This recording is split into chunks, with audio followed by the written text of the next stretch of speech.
Groom Lake, Pittman Station, Paradise Ranch, St. Elsewhere, Dreamland. While it's known by many names, it's perhaps best known simply as Area 51, and few places in the world have generated as much speculation and interest as this remote base located in the Nevada desert. On the surface, it looks relatively inconspicuous, yet it's one of the most heavily guarded sites in the world, with armed guards authorized to use lethal force against anyone who tries to cross its boundaries to look inside. In UFO circles, the base has long been associated with the retrieval and re-engineering of alien technology acquired from UFO crash sites such as the Roswell incident in 1947. Indeed, witnesses have reported strange objects in the sky around the base, and people who have claimed to work at Area 51 tell stories of experimental aircraft based on the alien propulsion systems. The fact that the US government wouldn't even acknowledge the base's existence until 2013 has only reinforced the belief by some that something otherworldly is kept inside the well-guarded base perimeter. But could the truth be a little more down to planet Earth? In recent years, more and more information about the history of the base and its role in the Cold War standoff between East and West has come to light, and could go some way to explaining why the base has garnered such a reputation. From advanced spy aircraft to captured enemy fighters and early research into the stealth aircraft, Area 51 has quietly waged the technology war against American enemies for over 60 years. Early history. Groom Lake, upon which Area 51 is built, is a barren salt lake in the Nevada desert, and has been the scene of intermittent lead and silver mining between the late 19th century to the early 1950s. The flat and hard terrain made it ideal for use as an airstrip, and in 1942, as the US geared up for World War II, a base was established with two crossing, unpaved runways named Indian Springs Air Force Auxiliary Field. Indian Springs remained open until 1947, and after a brief period where mining in the area resumed, Groom Lake became barren once again. In the meantime, the Allies, who had been victorious during World War II, were now staring suspiciously at one another across the so-called Iron Curtain, and the Cold War was heating up. Both the US and the Soviet Union began a modernization of their armed forces to face one another, and the US needed to know just how advanced and extensive the Soviet weapons program was. Spy satellites were over a decade away, and so the US government therefore turned to the Lockheed Aircraft Corporation to develop a long-range, high-altitude reconnaissance aircraft that could spy on the Soviet Union. The design team for the new aircraft was headed up by the legendary aircraft designer Kelly Johnson, who is considered to be one of the greatest minds in aviation history. His department at Lockheed, known affectionately as the Skunk Works, developed an incredible aircraft that was capable of flying in excess of 70,000 feet, well above what Soviet fighter planes could fly at the time. The project, dubbed Aquatone, was draped in a level of secrecy that was arguably greater than that of the Manhattan Project, that developed the first atom bomb. Paperwork surrounding the project was not stamped as secret, so if they were ever lost or misplaced, nobody would know it was a secret document, and would likely dismiss it rather than let curiosity at having a secret document get to them and start reading it. The aircraft was also given the designation of U-2 as part of its cover, since in the US military, aircraft marked with a U are generally transport or logistic types rather than spy planes. The unique qualities of the U-2, combined with the required level of secrecy, was forever a problem for the design team when it came to finding an appropriate test site. More than 50 sites were rejected before Kelly's team stumbled across the old wartime strip at Groom Lake.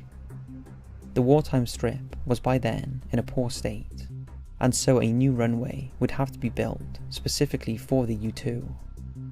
Convinced he had found the ideal place, he convinced the US government to purchase the land, and it was given a grid reference by the Atomic Energy Commission namely Area 51. Unfortunately, at that time, the US was conducting nuclear weapons tests at the nearby Nevada test range, and the Salt Lake was downwind of these tests. This disrupted Kelly's team as they worked to prepare the site for U-2 testing, as they had to shut down work to allow the radioactive clouds to pass. However, tests carried out as late as the 1980s would show the area had a higher than normal radiation level, resulting in a cleanup effort, and has led to employees at the base trying to get compensation for radiation-related illnesses.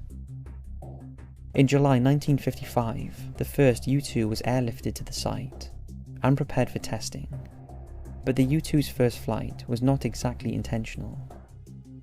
On August 1st, 1955, Lockheed's chief test pilot, Tony Levier, was performing a high-speed taxi run when he suddenly realized the wheels had briefly left the ground. Flight testing of the U-2 began in earnest, and the following year, this incredible aircraft began flying operations over the Soviet Union, gathering intelligence on Soviet forces. The Soviets struggled to track the aircraft due to the altitude it was flying at, and lacked any way of intercepting it.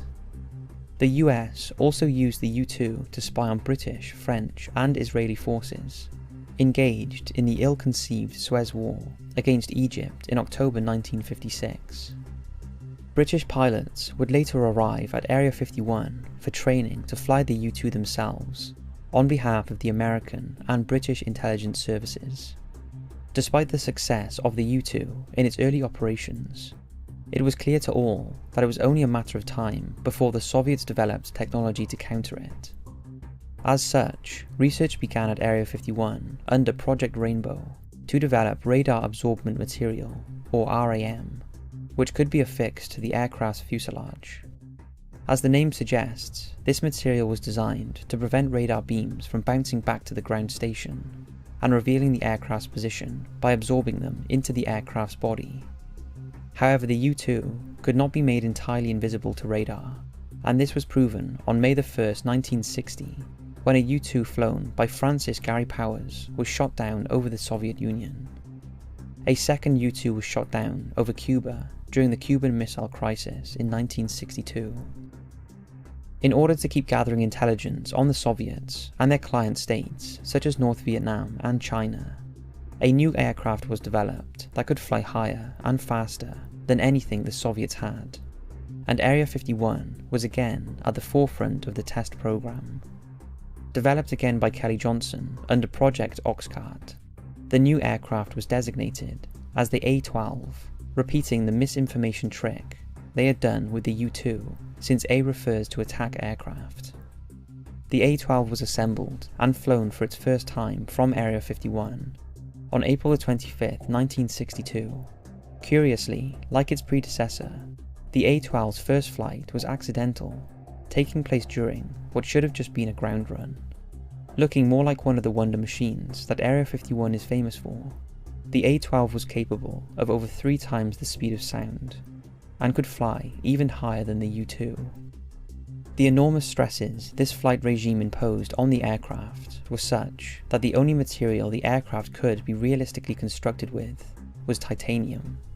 But in the early 1960s, the only reliable source for titanium was the Soviet Union, and it was unlikely that they would be willing to sell it to the US for use in their newest spy plane.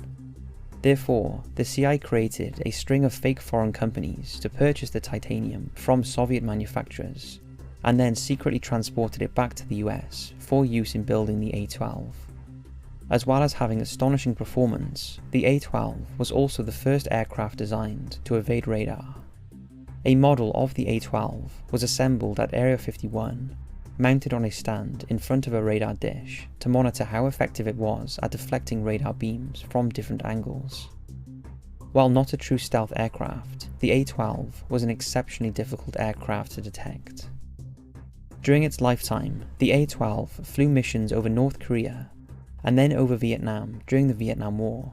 Flying such an unusual aircraft was often difficult, and on January 5, 1967, an A-12 crashed on approach to Area 51, killing its CIA pilot, Walter Ray. the A-12 was withdrawn from services in 1968, but was replaced by the SR-71 Blackbird, a development of the A-12 that incorporated all the experience gained in the testing at Area 51. Another peculiar aircraft program that is associated with both Area 51 and the A-12 is the D-21 unmanned drone. The D-21 was designed to be carried on the back of an A-12 to a launch point just outside enemy territory, after which it would separate and then fly through heavily defended enemy territory, taking pictures of high-priority targets.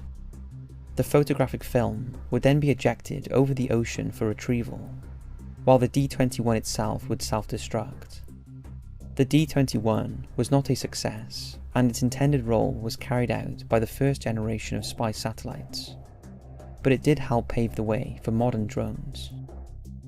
Indeed, spy satellites were a growing problem for Area 51 in the 60s, since they threatened to finally break through the base's once airtight veil of secrecy.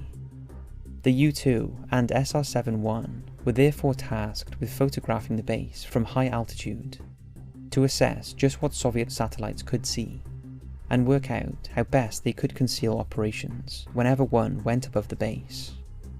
But it wasn't only American aircraft that were tested at the secret base. In the skies over Korea in the early 1950s, and then again over Vietnam in 1960s, the US Air Force and US Navy began to realize that although technologically inferior to their own sophisticated warplanes, Soviet-supplied fighters were still highly capable in combat. In Vietnam especially, US fighters put up a poor showing against the primitive North Vietnamese aircraft, and so the USAF, US Navy, and CIA worked to unlock the secrets of these aircraft and develop tactics against them. For that, they needed to get hold of these aircraft for evaluation, especially the new MiG-21. During the early 1960s, the Israeli Mossad intelligence service undertook Operation Diamond in order to recruit an Iraqi pilot to defect to Israel in the MiG-21. On August 16, 1966, Iraq pilot Mimir Redfer flew his MiG-21 to Israel, and the following year the Israelis loaned the aircraft to the US to evaluate. The aircraft operated out of Area 51 and was given a phony US designation to disguise its identity on official documentation. Under the Have Donut program, the aircraft was used in simulated dogfights against every major American combat aircraft to work out its strengths and weaknesses. These tests led to the US Navy establishing the Top Gun training school, based partly on the experience gained during the evaluation. Area 51 would also see the newer MiG-23 arrive later for similar trials. In the 1970s, Area 51 was the site of testing of yet another radically new aircraft, built on the research to make both the U-2 and A-12 difficult to detect on radar. Now work began on developing an aircraft that was truly invisible to radar. In 1975, Lockheed Skunk Works was awarded a contract to build 2 technology demonstrators that were intended to prove the concept could work. The 2 aircraft, built under Project Have-Blue, were completed by Lockheed and flown for the first time from Area 51 on December 1st, 1977. These 2 aircraft would pave the way for the F-117 Nighthawk stealth aircraft that became operational in the early 1980s and would be used to spectacular effect in the 1991 Gulf War, striking targets deep inside Iraq with impunity. In recent years, it's been speculated that Area 51 continues to be used as a test base for advanced drone aircraft. However, the public perception of Area 51 remains heavily associated with UFOs, crashed extraterrestrial craft, and testing of alien technology. So why is this? Place in ufology.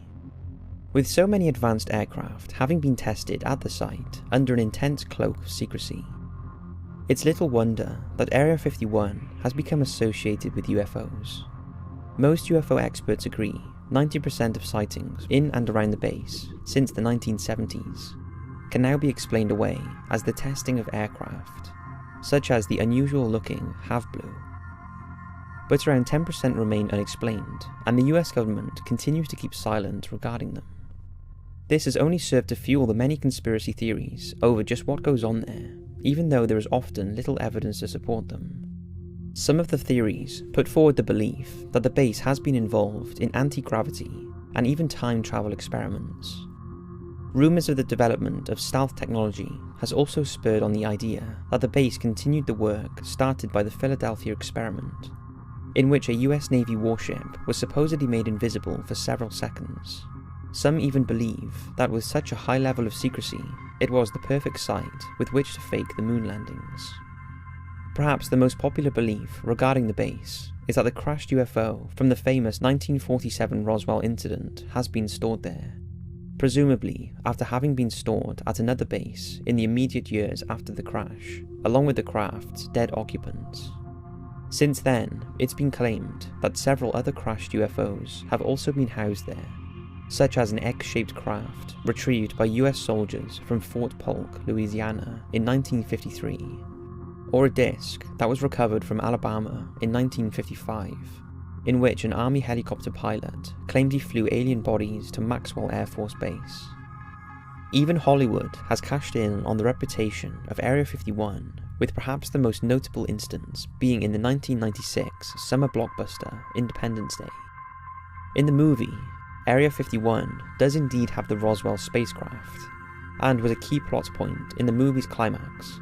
However, this angered the US military's liaison staff involved in the project, who demanded that all references to the base were dropped. The film's director, Roland Emmerich, refused because it was crucial to the story, and so in protest, the US military stopped their support, but in doing so, only perpetuated the theories of alien craft being stored at Area 51. It is possible that the US military was simply trying to curb interest in one of their most secret aircraft testing sites, but if this was the case, then they unintentionally achieved the opposite effect. So how did the belief that retrieved aircraft and beings are kept at Area 51 start?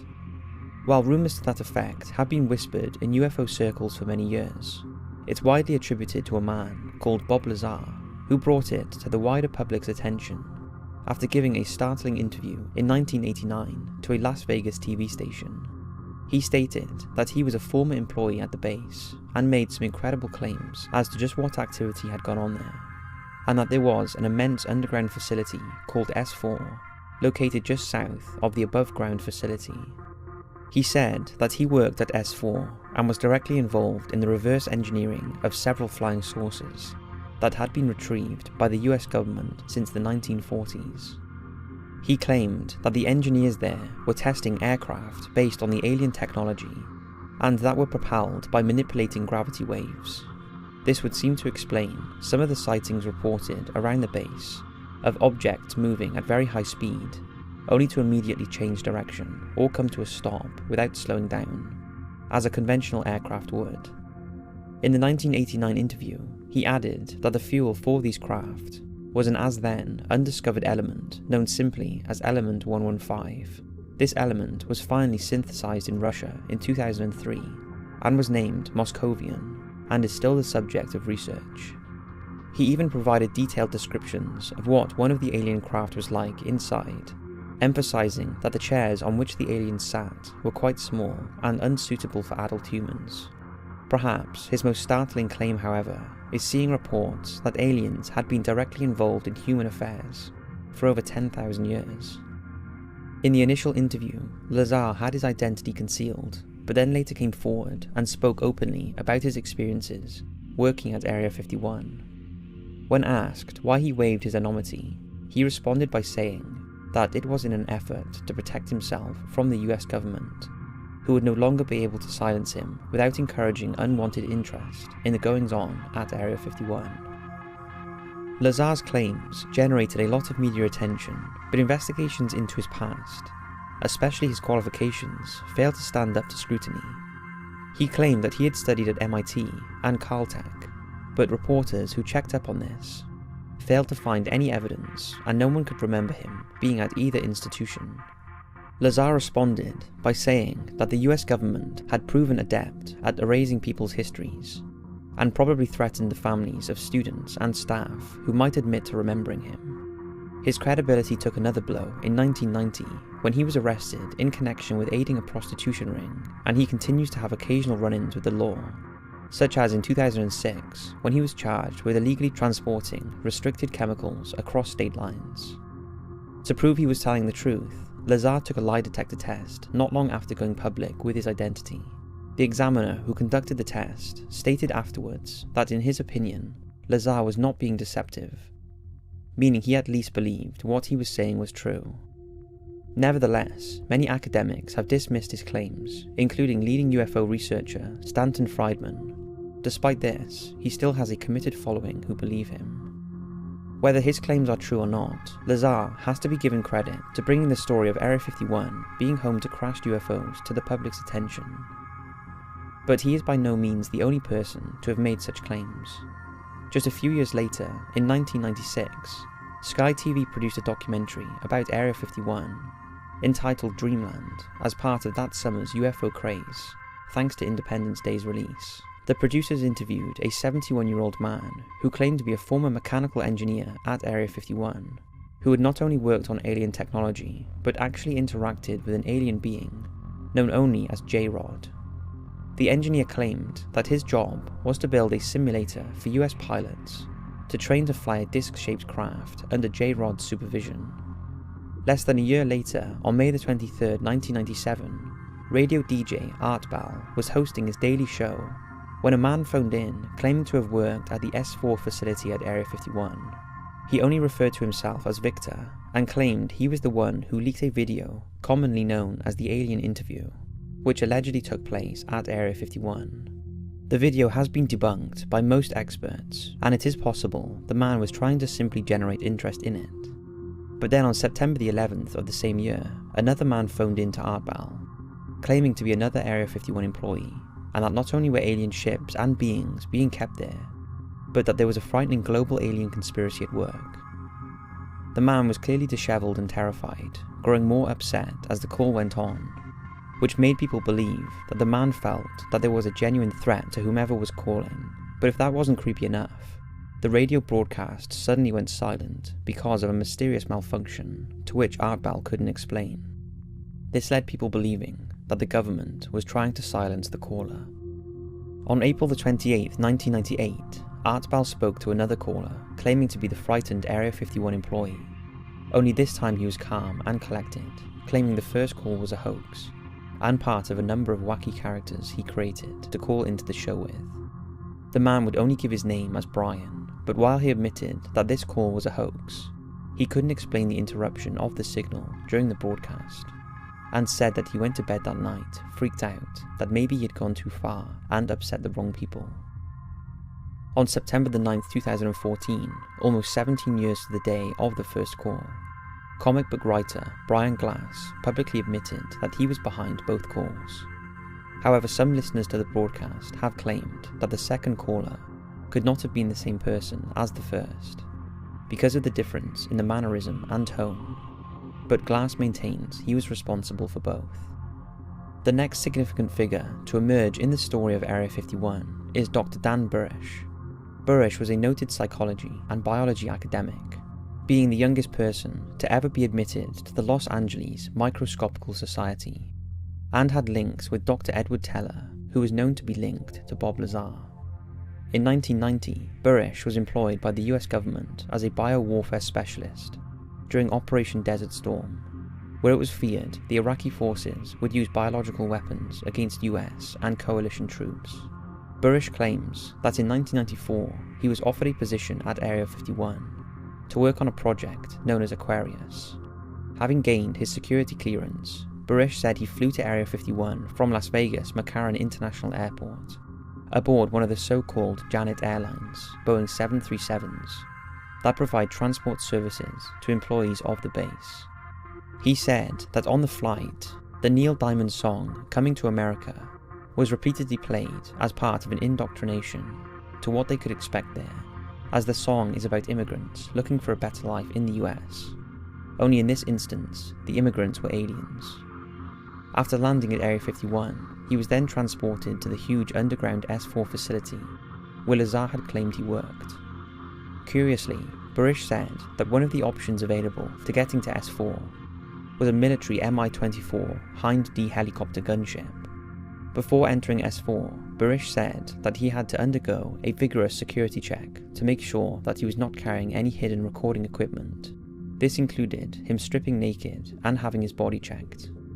Once inside S4, he claimed to have seen numerous alien and human-alien hybrid technology craft, before meeting the alien known as J-Rod. Under Project Aquarius, Barish and J-Rod worked on cloning and researching alien viruses.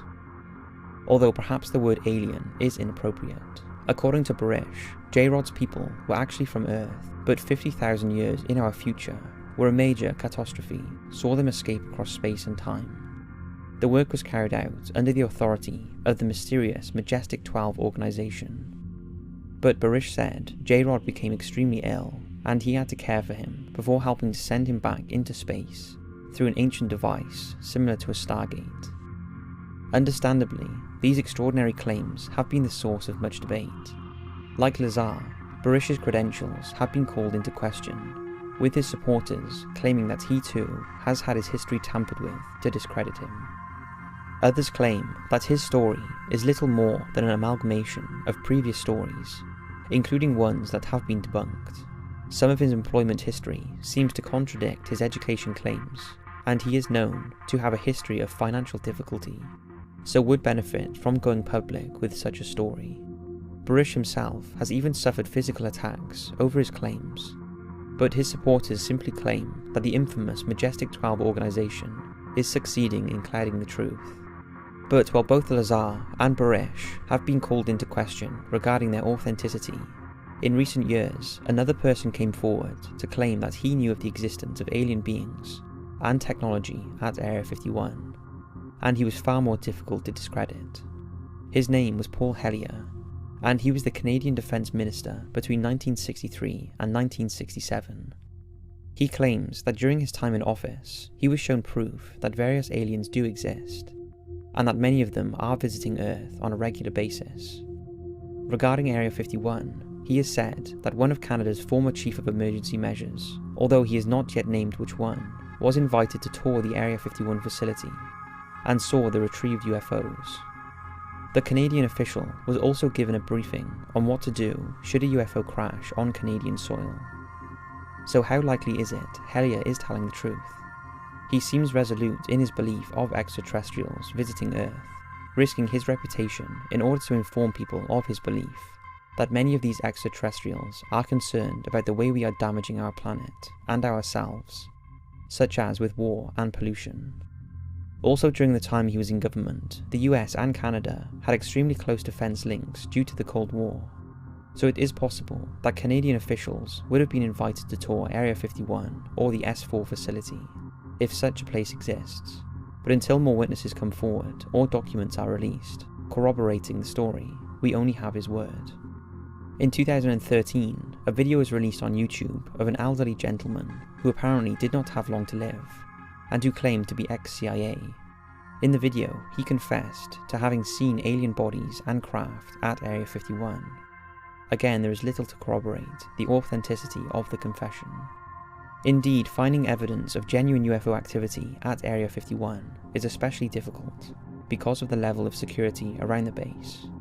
But in May 2017, an impressive piece of footage was released by the UFO hunting group Secure Team 10. The footage appears to show a UFO flying over the base and recorded by base personnel sometime in the late 1980s or early 1990s. Secure Team 10 claim the video was leaked to them and proves that Area 51 is involved in the research and operation of alien technology. Another bizarre event occurred at the base in 2012, when a couple driving near the base recorded bizarre smoke clouds from inside the perimeter. They were unable to see what was causing the smoke, since it was emanating from behind a hill, parked on top of which was a security vehicle, making sure no one got too close. Although filmed in 2012, for some reason the couple didn't release the footage until 2016. Other Area 51s. If we were to assume that at least some of the claims are true, and the base really is being used in the retrieval and reverse engineering of alien technology. Is it possible that there are other such bases that carry out similar function? The Tonopah Test Range is a satellite base to Area 51 located 70 miles away, and like its neighbour, is a highly restricted base. It's known that some of the captured MiGs were tested there, as was the F-117, but some speculate it has also been used to test captured alien technology. In the early 1980s, Albuquerque businessman Paul Benowitz claimed he started detecting radio emissions between alien spacecraft and a US military installation located in Dulce, New Mexico. In 1990, ufologist John Lear claimed to have evidence of such a base, but it has been speculated that Mr. Benowitz was in fact detecting encrypted communications between underground USAF bases housing intercontinental ballistic missiles. It would also therefore be possible that other countries have their own Area 51 type facilities. In 1974, the Berwyn Mountains in North Wales was reportedly the scene of a UFO crash, and conspiracy theorists believe that alien bodies were recovered from the site and transported to the Ministry of Defence's facility at Porton Down, where research into biological weaponry takes place. In 1946, the former Soviet Union established a secret base at Kapustin Yar in Astrakhan Oblast, located between Volgograd and Astrakhan. The base was intended to be a secret location with which to develop and test rockets based on captured German research. However, it has been claimed that in 1948, a UFO crash near the town of Galzengorsk in the Eastern Soviet Union, in what is remembered as the Height 611 incident, or alternatively as Russia's Roswell, also mirroring the claims regarding Area 51. Conspiracy theorists believe that the craft and its occupants were transported to Kapustin Yar for study, and that an underground base was established there for that purpose. It's true, the base has a long history of UFO sightings, including a number of triangular-shaped objects landing and taking off vertically, but like its American counterpart, the base's full history remains classified. In recent years, there has been speculation among some ufologists that even Nazi Germany had their equivalent to Area 51 during the Second World War. Located at the Wenceslas mine in Poland, the site was supposedly the scene of research into an advanced bell-shaped device known as the Die Glock, the purpose of which remains up for debate even amongst those who believe in its existence. Some believe it was an anti-gravity device, while others think it was a weapon, since at least 5 scientists were supposedly killed during testing. Perhaps the most outlandish theory is that it was a device for looking through time. But regardless of which is true, if any of it is, the question has to be asked, just how did the Nazi scientists unlock this technology? Some have theorized that in their quest for furthering the Aryan race, they made contact with a group of aliens known as the Tall Whites or Nordic types, because of their Northern European look. Some alien conspiracy theorists have put forward the idea that this group of aliens, who Barish claims is one of a number of aliens who developed on Earth in the future, like J-Rod species, gave the Nazis the technology necessary to start their research, but that the project was not complete before Nazi Germany fell to the Allies. They speculate that the Die Glock was destroyed, while others claim it was smuggled to a South American country. Conclusion. For a base so shrouded in secrecy, it's easy to see how it can fuel the imagination, and until the base's full history is finally revealed, there will always be speculation, rumours, and unfortunately hoaxes. However, this aspect of the base's story should not overshadow the important role it has played in history, particularly the Cold War. Stories of alien technology aside, it's likely many new types of drone aircraft are being tested there, the sightings of which only further the base's association with UFOs.